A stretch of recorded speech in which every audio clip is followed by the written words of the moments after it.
اعوذ باللہ من الشیطان الرجیم، بسم اللہ الرحمن الرحیم۔ السلام علیکم پیارے بہن بھائیوں، اللہ پاک سے دعا ہے آپ کو صحت، تندرستی اور امن والی زندگی عطا فرمائے، آمین یا رب العالمین۔ دوستو، بہترین اذکار، بہترین ذکر چلتے پھرتے کرتے رہنا چاہیے۔ اللہ تعالیٰ راضی ہوتے ہیں، خوش ہوتے ہیں، اس سے بندے کے رزق میں برکت ہوتی ہے، گناہوں کی معافی ہوتی ہے۔ تو ہمیں چاہیے یہ اذکار پڑھتے رہنا چاہیے۔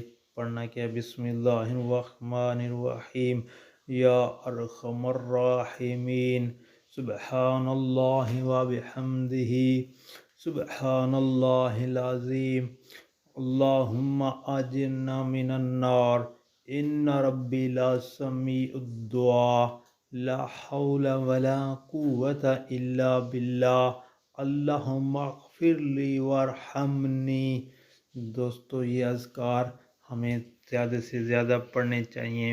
اللہ پاک سے دعا ہے یہ زیادہ سے زیادہ پڑھنے کی توفیق عطا فرمائے، اور آپ سے گزارش ہے کہ یہ کلمات، یہ اذکار آگے دوستوں، گھر والوں، عزیز و اقارب میں شیئر کریں تاکہ ہر کسی کا بھلا ہو۔ اللہ پاک ہم سب پر رحم فرمائے، آمین یا رب۔